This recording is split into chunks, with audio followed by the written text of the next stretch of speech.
Welcome everybody, and welcome to Let's Talk Borovets Live. Evening. You've got your hosts here, myself, Leo, and Mo. Mo is down there, I think. I don't know. I think I'm about there, Mo. Where are you? Where you look, Mo? That looks a familiar view. That is. That's the reeler behind me. What's that stuff coming from the sky? That white stuff. That white stuff. That's what we all want to know. I'm not sure. Not seen it for ages. Do you know what? It's snow, and it started at midnight, and it hasn't stopped since. I was trudging over here in 3 foot of snow in some places. Honestly, it's just the best I've ever seen it. So let me introduce you to our guest for today. First of all, we've got Steve. Steve, if you could say hello. Hello, good evening. How you doing? And then we've got Glyn, another guest, a snowboarder. Oh, hey guys, how's it going? Steve, Yeah. do you want to give the very, very massive amount of listeners a little bit of background about yourself? Sure. I was released from prison last year. No, I'm joking. No, I'm a skier. As much as you hate it, I'm a skier, not a snowboarder. I've been skiing about 30 years or thereabouts. Borovets is a big love of mine. I've been to Borovets hundreds of times. I'm back again a week on Saturday at Borovets to where most are now next Saturday. Literally just come back from I was there last week, so my legs are still a little achy from the I'm a big skier. I also host Jack Reviews, which is like a YouTube channel for reviewing skis. The two skis you can see behind me. I took to Banska last week, did reviews of those. If you're in the market for some skis, have a check of the review on there. So I review all sorts of skis. It's all just a hobby. It's just a bit of part-time that I do when to be fair, Leo. Brilliant. Thank you. Mo, maybe you could do the same for Glyn. Glyn, that side. How you doing, mate? Yeah. He's one of my avid followers on Facebook, and Glyn, come on, tell us a little bit about yourself. What you done? Well, me. We know you've been busy today with work and everything like that. So, so I've been in prison today. So it's not English as you can. Just today, I did escape. Hopefully, there was no tails on me or anything, so I should be okay for the show. I snowboard occasionally. I do have a drink occasionally when I'm over in the vets. I do like it. It's a good place to be. I've been, I think, about 8 times now. And I shall probably continue to do so. Any more? In the vet, is that how the call is? I think you've given a great detail of what you're doing and where you're going. So as he's out there and he can tell us firsthand, tell us about what's been happening for you today, Mo, where you are. Well, it's been quite an incredible week. Now, I've got to say this. I mean, it hadn't snowed for a couple of weeks when I got here, and the slopes have been in pretty good condition, although a little bit slushy in places. But we were watching the weather app last night, and I was on top of Musala yesterday, and I could see the front coming in because I used to live by the sea, so I'm quite used to weather fronts and how they work and watching the cloud formations. And then it just started. The temperature dropped last night, and the snow came. So grabbed my skis, went out today. First bit, and Steve bear me out on this, first bit, you're looking at probably about 100 mil or 10 centimetres of snow on top of what is now ice. So that made it difficult going. The new snow made it a bit sticky. And then you've got the ice underneath, so you're sliding around all over the place. You certainly know when there's a snowboarder behind you because you can hear that coming in behind you. So I left it for a few hours, more snow came down, and now I think we've had well over 300 mil or 30 centimetres of snow. Went out, absolutely fantastic. It's like I've never really skied proper powder, and you know, I mean, it's deep now, but it wasn't this afternoon, and it was brilliant. The slopes were absolutely packed. Everybody's having a good time, falling A over T everywhere. We kept popping into the OTP bar and having a few beers and coming out again. So it's been absolutely fantastic. Conditions are great. Everyone's really got massive smiles on their faces at the moment.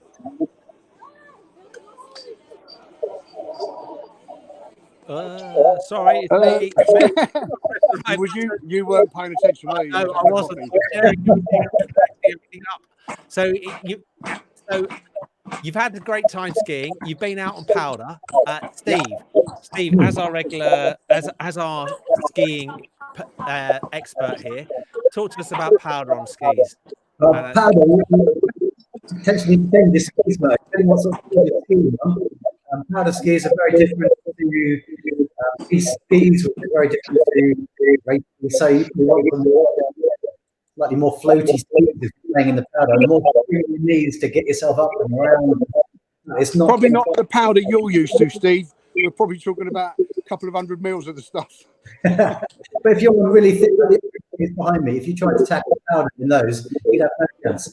I mean, my other little skis, all mountain skis, are longer, wider, so they give you more float. So if you're on powder, you have a bigger surface area and just sink straight through. You don't cut through the butter. So yeah, which probably made it why it was slow going for me. Yeah, and there is a slightly different technique to it as well. You can't just plow, you're just ploughing through the snow effect, which doesn't necessarily work. But no one complains when the snow are about to play. It's lovely.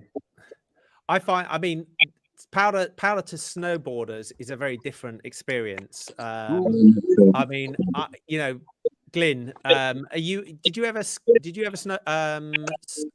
surf before you did snowboarding? No, I didn't actually, Leo. It was just straight to snowboarding. I was asked if I wanted to go skiing, and I said no. I'll go to a snowy holiday, but I prefer just to go straight to snowboarding. So I do not know what it's like to ski at all.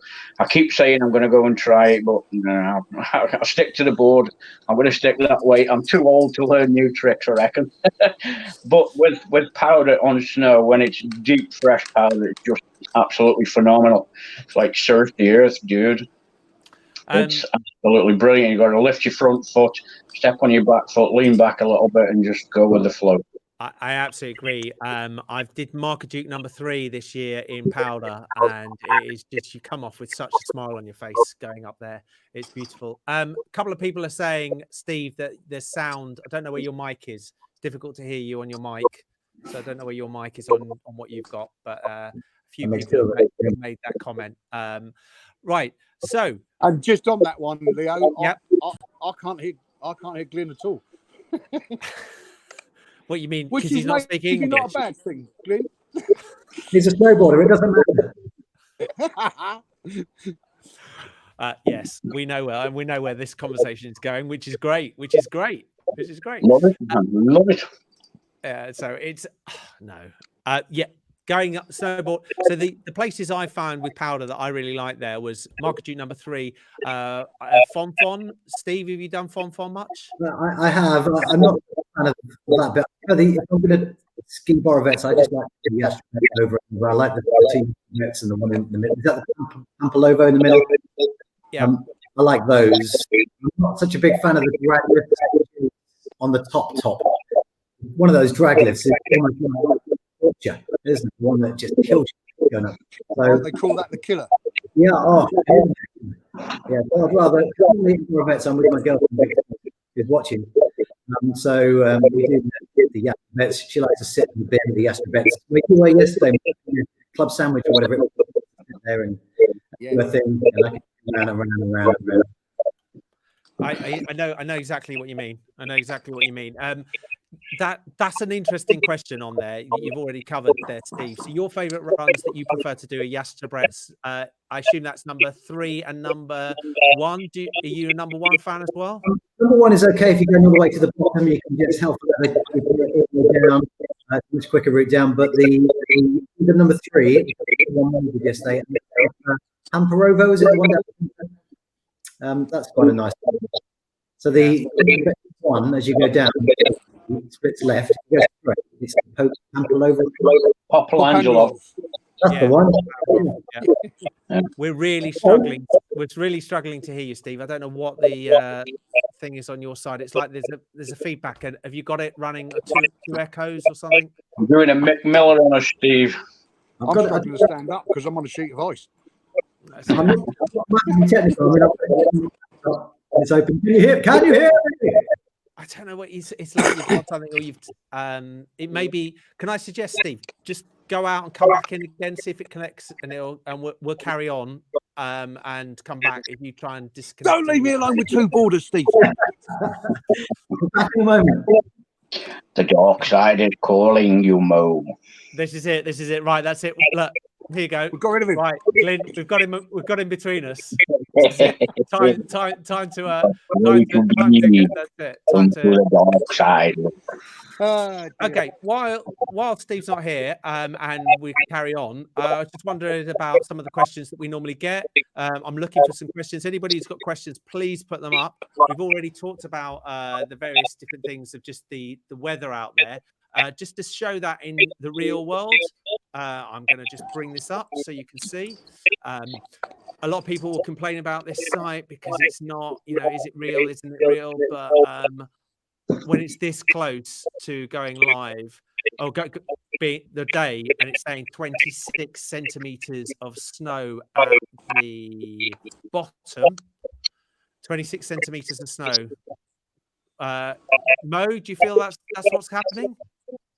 Yeah, absolutely. There's definitely 26 centimeters of snow or more at the bottom. Where I'm stood now, it's up to my jeans and, halfway up my calf. So, yeah, no, it's deep. Okay.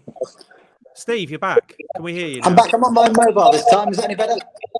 That's a loads better, Steve. Yeah, a bit better. Yeah.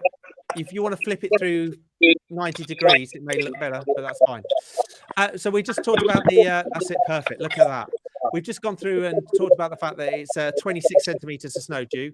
If you look at the longer term of that, for those that use this site, if you want to know where these sites come from, I get these sites from Pete's webcam page. So that's the URL of that, Pete's webcam page. And on here, we're looking at the long-term forecasts and the area coming through. So we've looked at this before, but I'll just go through these. You'll see the snow coming in. White is the snow, comes down, and then you've got the purple is the snow on the ground, and when it's snowing, it's coming white. And we've got another run of snow, not until next Thursday. That looks like this next run of snow, and the snow depth is coming in there. As you can see, it's saying it's about 84 centimeters of snow it's due in. So, anybody who's going out there over half term, you've got a great amount of snow looking forward to. That's me. Is that you? Are you going out half term? Yeah, my girlfriend is a teacher, so when we speak together, we're restricted to school holidays, unfortunately. So I do manage to sneak off for the odd sneaky one without her, but don't tell her. Right. Okay. So we're back for half term. So you were away a couple of weeks ago, or you've just come back from Bulgaria. Where were you? Yeah, I got back late Sunday night. Sunday just gone. I was in Bansko for a week, which was cracking videos, Steve. Thank you, most. I learned everything from you. I can't make videos like that. It was just a bit of fun, but I saw Bansko in a very different light. As you may know, I went over for a couple of days at Christmas when I was in Borovets with Victoria at Christmas. Because of the lack of snow, we jumped ship and went to Bansko for a couple of days. But although the snow was better, it wasn't really that great in Bansko either. So we thought we'd give it another crack. And actually, it was fantastic last week. It was superb, really good. So what's your what if you can sum it up? Or you could sum it up by showing a video. What would you say the difference between the two is? Funny you should say that, Leo. I can sum it up by video because I've spent most of today recording. I've had several people on my Facebook page and the Impartial Borovets page asking if I could do a comparison between the two. So I spent most of today recording one, which will go onto my Ski Shack reviews page on YouTube and Facebook a little bit later on this evening. But in terms of the two reviews, the two resorts, the way I would sum it up is it depends on your standard of skiing. If you're a beginner, if you're new to skiing and you're with family and friends who maybe aren't skiing, who are just there socializing, Borovets is definitely better. It's smaller, it's cozier. For example, a couple of years ago, my parents came out and they didn't ski. They just came out, they're in their 70s. So they could sit in the Golden Horn, but then they could walk back to the Rilla to get their book within 20 seconds. So it's all close, it's nice. My nephew, who was 6, was skiing up and down and he could see his grandparents every 5 minutes. Whereas Bansko, everything is up the gondola. It's all very high. So if people aren't skiing, if they're back at the hotel, they're not close by. It's a much bigger, vaster setup. But if you're an advanced skier, a more experienced skier, as much as I hate to say it, Bansko is considerably better. It's more challenging for advanced skiers. For just learners, for beginners, I don't mean just in a negative way, but for beginners, Borovets is great. So the big thing I think a lot of people I ever talk to say about Bansko, the concern is the lifts, the first lift up. Yeah, nightmare. But I mean, if you're Mo, you can just wait until about 10:30, 11 o'clock before you go up on your first lift. 11 o'clock, got it this morning. And how was it? How was it? We did see you sitting there outside waiting for the first. Was that yesterday? Yeah, massive queue all the way down the road. Although I'm British, I don't like standing in queues. I'd rather be sat in a cafe, devouring a club sandwich and drinking a coffee. And then about 10 to 11, queue got up to where we were, jumped on. 10 minutes later, we're on the gondola, which was fine. Right. So when you got up there, what did I see? Were you eating at the White House or where were you? No, Bonkers yesterday. Right, Bonkers, yeah. And before the snow came, I conquered Marquee 2B. So there's two up there. That's the red one, I think you're talking about. Yeah, that's the one. Yeah. And what did you think? Terrible. It was an awful condition. There was grass poking through it. There was rocks and lumps and bumps. It was like a mogul run, but I was pleased to get down it in one piece. There was a lot of people that weren't getting down it in one piece. And that was all due to having a really good instructor with me and a good guide from the Anna Kiev ski school. So Pete was an English-speaking instructor, really, really good, and took us down. And he also took me down Yastebets 3 for the first time as well. So I'm really pleased about that. I've worked out where the sound is. The issue, it's Glyn, so I'm having to mute Glyn and put him back on again. Glyn, while I've got you unmuted, what's your view? What's your favourite runs up there at the top? I just like any of them that haven't been bashed, to be honest. When there's fresh snow, keep them piece bashes away from my snow and I'm happy. As long as they're not flat. That run coming back from George's is horrible. I don't know. I've never made it to George's. Have you not? No, because it's a great experience. George's place is just phenomenal. The first time I went there was a great group of us, about 30 people went on the last day that we were all on holiday. We'd all had a couple of beers, dinner time. Then somebody suggested we went up to George's. My wife had just ordered a pizza. It had just come to the table and we were all heading off. So she got it put in a box, stuffed it in a coat, and we all went up to George's. And it was a phenomenal day. Just as we all sat down on the logs that are outside that are all cut from the forest, it started snowing as well. It just totally finished the holiday off. Perfecto. It was phenomenal. But yeah, going to George's, you go up the Reel of Foreman. No, not the Reel of Foreman. Sorry, the Foreman. You get up the top there, and then you kind of go to the left, and then right, and then left again, and then George's is on the right as you're going down. It's you might have seen the photos and videos of people going there. It's just brilliant. It's got fire. He's cooks sausages, meat, onions, mushrooms, and his beers there. Nothing has to be chilled from the fridge, obviously, because it's all freshly chilled, naturally. But apparently the women and other people say he does the best hot wine. Mo, Steve, have either of you been there? No. Where are we talking about, to be honest, because I can't hear anything Glyn's saying. And that's not his accent. I just can't. No, it's all right. It's okay. It is Glyn.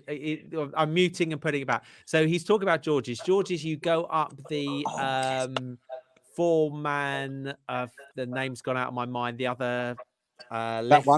That one. Someone's going to tell me off in a minute. One that's that way. Is that way? That's it. You go up there, and then there's the Royal Green pathway, which is a pathway which I've never used on a snowboard because everybody said don't go down it. And I think even Glyn said go down it, go up it more than down it. Well, apparently you end up having to walk, which is fine for people carrying twigs, but not for the rest of us. But I think I've got I think Pete's a fan of it. Sinyakov. Thank you, guys. Sorry, Sinyakov. You ask the question and then you get the answers. Pete with his rakia. That was my instructor, Pete. Yeah, I mean, I've been past it a few times. I've heard rave reviews about it. Everybody seems to love it. It's earthy. It's great. I can't see any reason not to stop there other than it's not my preferred ski route. Got it. So coming back to Glyn, you were talking about your boarding and you've been out for a number of years and you prefer the different runs on there. Are you up to, do you normally get all the way across over to Marker Duke number 3 and that area? I've also said this, Leah, I've never been on Marquee 3. I've never gotten across there. I've never done it. But this year, as long as the snow is good, I will be there. I will be there for sure. So, as Pete says, trying to get the Royal Pathway on the green is no good on a snowboard. It's horrible. I think, as I put up in one of the talks before, I did Marker Duke number 3 this year on the lift. That button lift is, if you can do the button lift, you deserve the run that you get at the end of it. It is horrible. Steve's nodding his head. That means, Steve, is it a run you've done? I have done it, but as you say, the lift is enough to deter you to do it. It's a hideous lift. I'd rather not. We were looking at it. We came up the top of Marker Duke number 2, the chairlift, and then you look to your left and you go, if they could just put a little button lift up from there to the top, rather than having to go all the way down and back again. Oh my God, it will make life easier. Someone mentioned the other day that I've got quite a deep voice, and I said the reason was because I've never actually been on that lift. I tell you, I'm still sitting here thinking I can feel it, and I feel it. It's like memory loss or memory manage of you've got it there, and it's like, oh, what a horrible. So, we were talking about this yesterday. You were saying that a lot of the runs weren't open. It was getting really horrible. I'm just going to have a quick update and look at what runs are open here, and maybe you can just talk us through it. So, it looks that we've got most of the runs open here now. I can't see any problems with that at all. In fact, we're going to do the Masala Pathway tomorrow because I'm 100% positive that that's fine as well. I'm just going to come down to that. It says it's closed, but I think you're probably right that by tomorrow, with the snow that's coming, it's going to be open. Yeah. It's likely. The rest of it, Marker Duke number 2A, the black run. Steve, is that one that you've done in the past? It is, yeah. I did them all. I think 2 years ago. I can't recall them all, but I went through them literally one by one and did them all. But that is our mission this time. When I'm out in half term with Victoria, we intend to do every single run, starting at that section and working our way back over to the other side. What did it say for Gillis-Coates 3, Leo? What did it say for Gillis-Coates number 3? We'll have a quick look so here. Keep Mo off. Pete says Pete's game marquee lift is not as bad as it used to be. I tell you, when I did it the first time this year, Pete, they had not bashed the whole of the lift, and it was like holes in the middle of it. But after that, it was fine. Which run were you asking about, Moster? Gillis-Coates 3. Gillis-Coates number 3 sorry. open. That's fine. Sorry, yes, Gillis-Coates 1. Gillis-Coates 1 says partly open. Normally, that means that the top end of it isn't open from past. It was in bad shape yesterday. Yeah, in bad shape. We skied across it to get to the mid station. Yeah, and but yeah, tomorrow could be a different story. I have this good. We're getting some really good feedback here. That the pathway should be okay, and tomorrow it will be absolutely brilliant. You've got some great stuff coming up, Mo. Some good comments there from Mitko at the bottom. I bumped into him today. Really good stuff. Nice guy. Knows his onions. So we've had this discussion. Mo and I had this discussion last week. Steve, how many years have you been going to Borovets? Only actually 3 years, Borovets. Glyn, how many? I've been, I think, 8 or 9 times. The first time we went was 2004, and then 2005 as a family, and then went to other places. And then recently we've been back a few times, just the wife and myself with other friends. When we're loads to go, and we just call it the invasion. And that's what we all go similar time. and meet up over there, and that's what makes it so good. It's so friendly. So I've seen comments about the invasion. I don't know anything about the invasion. Can you give us what that means? Can what? Sorry, Leo. Can you tell us about the invasion? Because I've seen comments on one of the. It's just everybody that has met up there previously and end up going back for the same time, the same week. There's like Invasion 1 or Invasion 2, all depending on when anybody can get out there, you know. But there's some people that are very greedy and go to all the invasions. And there's lots of people that go 2, 3, 4 times. Can't blame them. If they can get the time and they've got the money, then you go out and enjoy it. So Mo, you and I were talking about this last time. How many times has it been that you've been out there? 5. 5 times. So I think I'm on my 8th or 9th time now. And you know, it's just something magical about the place.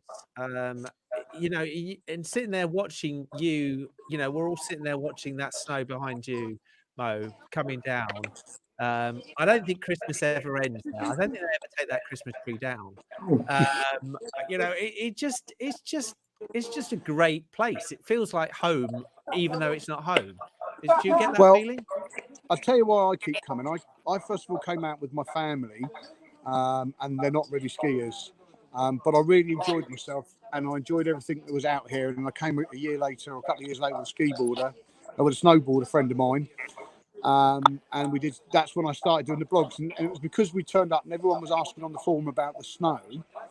And we were in Aldo and it just started hammering down with snow. I don't know why. I just picked up my phone, ran outside and went, "It's snowing," and we were all dancing around. And like, it was kind of magic to everyone's ears because that's all they ever want to know is it snowing. And I don't know, there's just something about this place. I've been coming so many times now. I first came out with a massive group of about 30 people who still come, and they come in the school holidays. So Julia, oh God, Steve and Nikki, there's just tons of them. I couldn't mention them all. They'll be back out in a couple of weeks. So it's nice for me to get out here in front of them and say, "Hey, look, this is happening." So it's good for that home kind of feeling. So I do feel kind of home ties to that.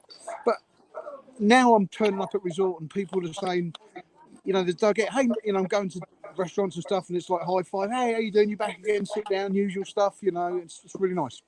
And I think that's actually the point. And one of the things is that I know we're only our 3rd week in doing this. The plan is next week to hopefully have some people on who live out there, who've made the transition to move out there. So we're looking forward to that. You definitely want to speak to Steve then from the Anna Ski School. He lives in a little village just outside Samakov, and he's been over here for a long time. Because I think there's a lot of people that have made that move. I mean, Pete said that just earlier that he's moved out there with his guitar, which I think you doing that. You seeing him on Friday? Yeah, I'm going to go and put up with him on Friday. All right, quick plug for Pete because he's been so good. In the Red Lion on Friday, Pete will be playing. He will be plonking his strings and twanging his tongs and belting out some tunes. So we're going to go and support him because he's a nice guy and we like him. Steve, I've been watching. Well, he owes you, Steve. I've been watching a lot of your videos on the. You know, you've got a lot of the technology and the skis. You're a lot more proficient than I am on my board.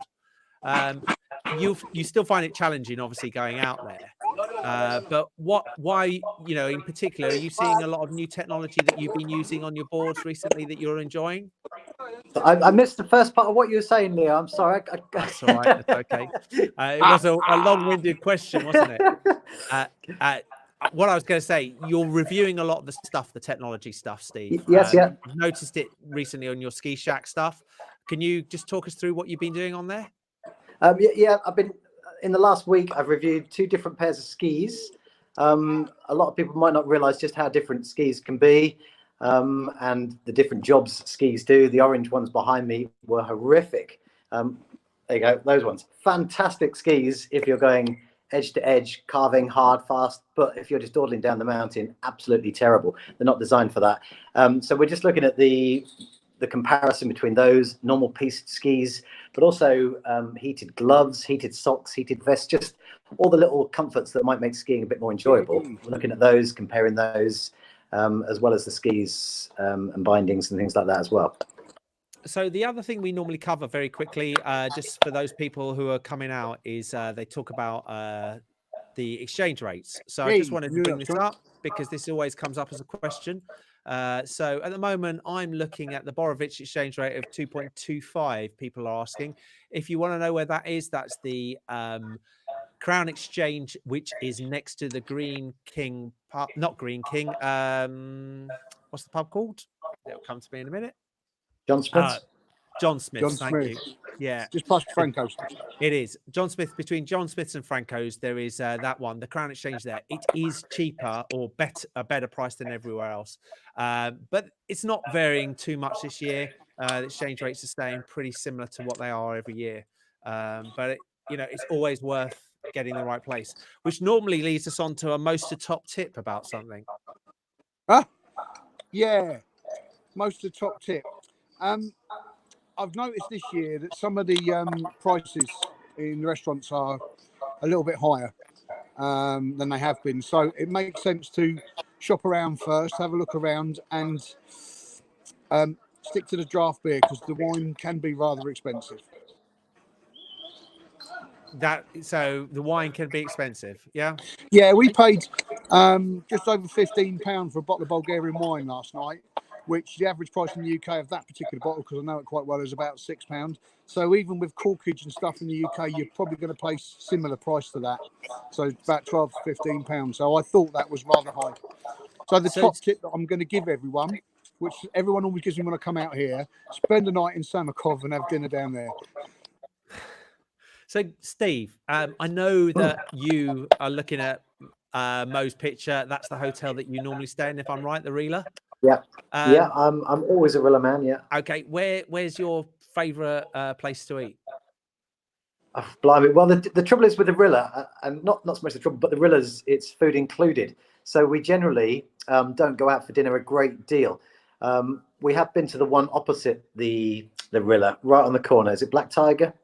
Yep. Right on the corner. Had no kidding. It's Papa Mia's.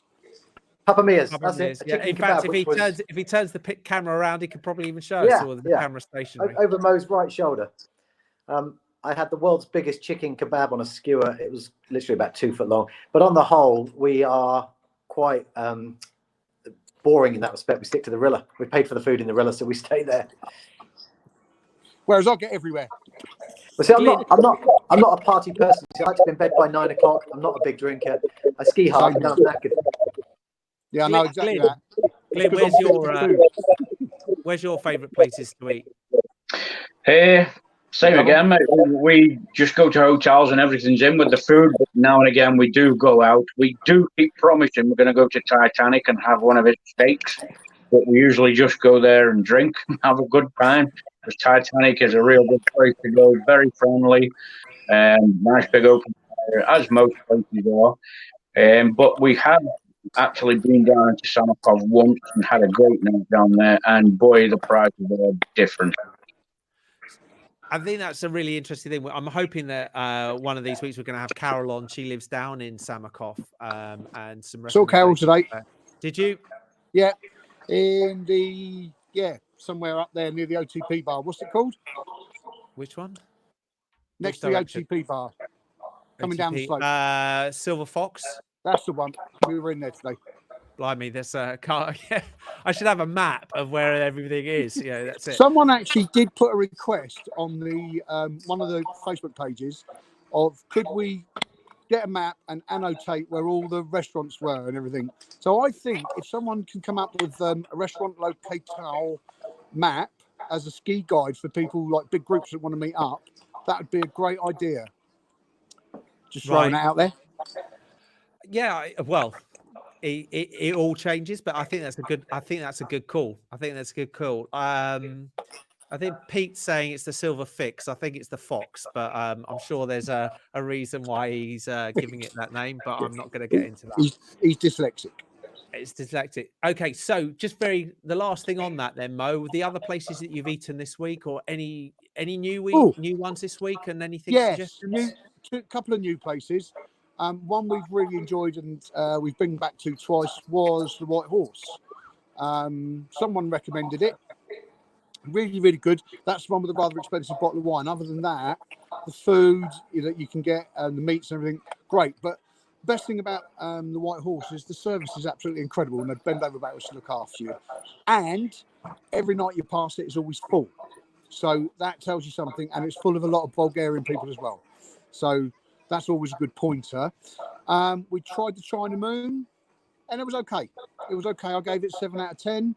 Found it a little bit expensive for what it was, but it was okay. But again, the service was second to none. They really bend over backwards to help you out there.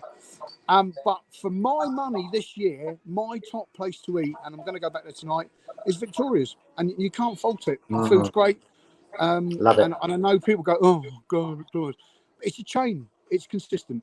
I like it, and it's always less than 100 levs with a litre of wine included. I've never actually eaten there. It was new a year and a half, 2 years ago. I mean, you are actually standing outside it at the moment by the looks of it. It's the only place I could get some shelter, and I'm actually balancing my phone on their sign outside. It's great, this, isn't it? It's absolutely great. So I It's mean, snowing like crazy. I was getting a big lump on my head, and it's just we can see the little snowman that's outside your house was looking very thin and wasted 2 days ago. I'm hoping he's can't going to even be full. see him now. We're having tree avalanches outside. There's so much snow on the trees that every so often they just drop everything, and it all leaves a big pile on the ground. It's absolutely fantabulous to watch. So we've talked before, Mo, you normally take the EasyJet flights out there. That's the way you get there. Steve, you're a regular traveller to both Borovets and Bansko. How do you normally fly out? I'm normally Ryanair from Stansted. However, I'm going out with Ryanair week on Saturday, but I'm going out again in March, and it's Wizz Air from Luton to get the right timings for us. I've never tried Wizz Air before, but they're or Luton to be fair. So, but we have no choice for March. We have to do that one. So Luton, which is my closest airport, and I think probably one of the closest for Mo as well, is a cattle market. It's hard work. It's full. No, really? sorry, I'm Gatwick, mate. Are you Gatwick? Oh, it's even I'm worse. Gatwick through and through, sir. Okay. Oh yes. It's madness. You end up in the different terminal, the number one terminal when you land when you land in Bulgaria. When you go there, it's all right. I've flown Wizz Air. It's not too bad. Glyn, where do you normally fly from? Usually Manchester or Birmingham we've been from once, but we always book a package. Apart from once when we did everything separately, and we did save, but it wasn't a great lot. So it's just easy to book a package and usually book through Crystal. And where do you normally stay? We actually go different places every time, but we've been to Ice Angels, Yanakiev last year. We've been to I keep calling it Uncle Fester Winter Palace. We've been there 3 years ago, but we stayed there this year. There's quite a few of us going to be staying there this year as well. When we first went out, it was Samakov. But that was, how to say, that was a long time ago. That was 2004. Whether it's been upgraded and changed since then, I don't know. I can answer that question absolutely 100%. The Samakov has not been upgraded since 2000. Blankets. I've stayed in the Samakov 4 or 5 times. It's all right. It's fine. It's fine. I tell you what has been upgraded. They've just opened their bowling alley again. So anybody who's wants to do nighttime activities, they've got a really nice new bowling alley. They've also got pool tables and they've got a rifle range. But the bowling alley and the pool tables are great. They're really good to use. Right, I think we've covered lots and lots today, and it looks like Mo's either going to turn into a snowman or he's going to be getting his beer in. So I just wanted to wrap up and give everybody a couple of minutes. Sorry, look at that. You can't really complain about the amount of snow that's out there for anybody that's coming out there. That is just pretty good on the board right now. That is going to be, yeah, that's it, isn't it? You just look at that, Glyn, don't you? You just go, I want my board on the bottom of my feet. What you call champagne. Yeah, absolutely. So I'm just going to quickly wrap this up. Thank you, everybody who's been watching. Just very quickly, Mo, where can people who are watching find you? Well, I don't know if they're going to be able to In the find me, pub. to be honest. But we're just going to go into Victoria's now. Obviously, Friday night we'll be in the Red Lion to support Pete. Tomorrow night, don't know yet. But we'll be out on the slopes tomorrow. If you're down on the gondola early doors, we'll be there catching the first one up because we're going to come down. I'm going to show Jason the Masala pathway because he's never seen it. So we're going to do that. Steve, where can people find you online? My reviews is on Instagram, Ski Shack Reviews, all one word, and on Facebook it's Ski Shack Reviews, and the YouTube channel is the same. If you just go to YouTube and hit Ski Shack Reviews and subscribe and like it, that's great. Or my personal Instagram is Steve Bradley 999. And Glyn, when are you out next? When can people see you out there? On the 29th of February. So when about in February? Looking forward to it. Sorry? When in February? 29th of February. So is that after half term? Yeah. Yeah, I think it is, yeah. Brilliant. Guys, thank you so much. Thank you for all the comments. Pete says that he's going to be, we have to plug Pete very quickly. He's going to be Friday and Saturday night in the Red Lion, 8 to 11. So how many levs does he owe you for all of this now? That's 100 now. There's 2 Is nights. that 100? There you go. So was there some sort of bet on that? That's probably more than he gets paid for the night, to be fair. Guys, thank you so much. This is myself and Mo doing this. Let's Talk Borovets. There's lots of other Borovets groups out there on Facebook for you to continue the conversations. We really appreciate anybody's comments, feedback, and would love you other people who are either out there or people who are going out or people who live out there to come on and tell us their story and why they love Borovets. So thanks again. Thank you for everybody who's been on today, and we'll all wave goodbye. Take it easy. Bye. See you later, guys.